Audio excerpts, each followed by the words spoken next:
Guys, welcome on my YouTube channel. आज हम MSc third semester की एक बुक है इंटीग्रल इक्वेशन, उसका एक मोस्ट इम्पॉर्टेंट जो टॉपिक है वो है definition of integral equation and there classification. आज हम वो करेंगे, ठीक है। तो सबसे पहले हमें पता होना चाहिए कि इंटीग्रल इक्वेशन होती क्या है। An integral equation is an equation in which an unknown function appears under one or more integral sign। ये क्या कह रहा है कि इंटीग्रल इक्वेशन क्या होती है। इंटीग्रल इक्वेशन वो इक्वेशन होती है जिसमें अननोन फंक्शंस जो होते हैं वो एक और एक से ज़्यादा जिसमें इंटीग्रल साइंस के साथ हों। For example f of s equals to integration a to b k S T G T d t. यहाँ जो s है वो a है, a is less than equals to s and s is less than equals to b।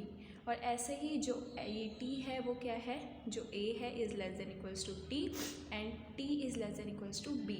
तो ये क्या है, a और b यहाँ पे क्या है, लिमिट्स हैं, जो लिमिट्स हमें दे रखी हैं, ठीक है। और इसको हम ऐसे भी लिखते हैं g of s equals to f of s plus integration a to b K S T G T D. और इसको लिखने का एक और तरीका है, वो है g of s equals to integration b k S t e g t की स्क्वायर, जो जी टी है उसकी square and d t. Where the function g s, यहाँ जो ये जी एस है ये क्या है, अननोन फंक्शन है। जी एस क्या है, अननोन फंक्शन है। And all the other functions are known, और जो बाकी जितने भी फंक्शंस हैं, जो एफ ऑफ एस है, जी ऑफ टी है, ये क्या है, नॉन फंक्शंस हैं। And integral equation the function के एस टी इज कॉल्ड, जो के एस टी फंक्शन है उसको हम क्या कहते हैं, call the kernel of integral equation. उसको हम क्या कहेंगे, कर्नल ऑफ इंटीग्रल इक्वेशन। तो हमने क्या देखा इसमें, इंटीग्रल इक्वेशन वो इक्वेशन होती है जिसमें जो अननोन फंक्शन है वो एक और एक से ज़्यादा इंटीग्रल साइंस में हो। और इसके क्या हैं कि यहाँ पे क्या है, एफ ऑफ एस है जो, और के एस टी और जी टी तीन फंक्शंस दिए गए हैं, ठीक है। और जिसमें जो जी ऑफ एस है वो क्या है, जी ऑफ एस यहाँ पे अननोन फंक्शन है। और क्या बचा, एफ ऑफ एस, के एस टी, जी टी, ये सारे नॉन फंक्शंस हैं, ठीक है। और जो के एस टी उसको हम क्या कहते हैं, के ऑफ एस टी को हम कहते हैं कर्नल ऑफ इंटीग्रल इक्वेशन। अब है लीनियर ऑपरेटर्स। हमें पता होना चाहिए कि लीनियर ऑपरेटर्स क्या होते हैं।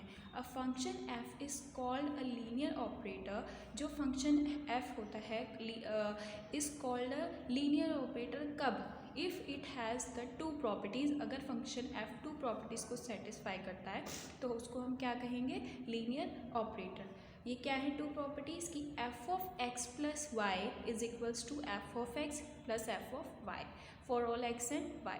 कि क्या है कि जो F of function F of x plus Y है उसको डिस्ट्रीब्यूट कर सकते हैं एफ ऑफ एक्स में प्लस एफ ऑफ वाई में। इसकी सेकेंड प्रॉपर्टी क्या है कि F of C X, C यहाँ पे क्या है, एक कांस्टेंट है, तो F of C x equals to, C को हम बाहर ले लेंगे क्योंकि सी कांस्टेंट है, एफ ऑफ एक्स, ठीक है, where C is a constant. तो हमें पता लग गया कि लीनियर ऑपरेटर क्या होते हैं, फंक्शन एफ का लीनियर ऑपरेटर क्या होगा अगर वो टू प्रॉपर्टीज़ को सेटिस्फाई करेगा। और वो टू प्रॉपर्टीज़ क्या हैं कि F of x plus y equals to F of x plus F of y, और f of C x equals to c f of x, ठीक है। अब हमने इंटीग्रल इक्वेशन भी पढ़ ली है और लीनियर ऑपरेटर भी पढ़ लिया है। अब हम पढ़ेंगे लीनियर इंटीग्रल इक्वेशन। तो लीनियर इंटीग्रल इक्वेशन क्या होती है। An integral equation is called linear. Integral equation को हम लीनियर तब कहेंगे if only linear operators are perform. मैंने आपको बताया लीनियर ऑपरेटर्स के बारे में। तो लीनियर इंटीग्रल इक्वेशन को हम लीनियर इंटीग्रल इक्वेशन तब कहते हैं जब उसमें लीनियर ऑपरेटर्स क्या हो, परफॉर्म हो in it up to the unknown functions. इसका एग्जाम्पल है कि F of s, f of s equals to integration a to b k S T G T d t, ठीक है। तो इसको हम इसी हिसाब सेकेंड में ये इस तरीके से भी लिखते हैं कि g of s equals to F of s plus integration a to b k S T G T d t, ठीक है। अब ये जो हमें पता है ना, ये हमारी क्या है, इंटीग्रल इक्वेशन है ना। तो above equation can be written as, जो ये इक्वेशंस हैं इसको हम ऐसे भी लिख सकते हैं कि L of G S equals to F of S, where L is integral operator. L क्या है यहाँ, इंटीग्रल ऑपरेटर है। इंटीग्रल ऑपरेटर क्या होता है, हमने ये पढ़ा है ना, इंटीग्रल ऑपरेटर जो टू प्रॉपर्टीज को सेटिस्फाई करता है, तो वहाँ पे ऐसे ही, तो L यहाँ पे लीनियर ऑपरेटर है, ठीक है।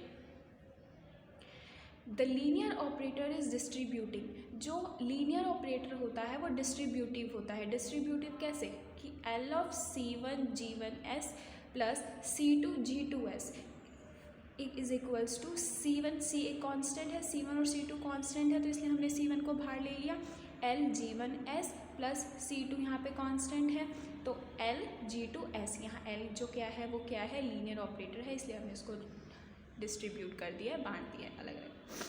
तो the most general type of integral equation is of the form, अब हमें ये फॉर्म हमें याद करनी है कि जनरल फॉर्म है हमारी, ये हमेशा यूज़ होती है, ठीक है। तो क्या होगी कि H of s g of s is equals to F of s plus h integration a k S T G T d t. Here the lower limit is fix, जो ये लोअर लिमिट होती है ना, ये lower limit ये क्या होती है, फिक्स होती है। Where as the upper limit may be इधर वेरिएबल और फिक्स्ड, जो अपर लिमिट होती है वो वेरिएबल भी हो सकती है और फिक्स भी हो सकती है। The function F of s, h of s and k S t are known functions, जो ये एफ ऑफ एस है, के एस टी है, जी टी है, ये क्या है, नॉन फंक्शंस हैं, और जो जी ऑफ एस है वो क्या है, डिटरमाइंड है, ठीक है। अब आगे हम इसके टाइप्स ऑफ इंटीग्रल इक्वेशन पढ़ेंगे अगली वीडियो में। Thank you so much. अगर आपको पसंद आया तो आप मेरे चैनल को सब्सक्राइब करें और लाइक करें। Thank you so much.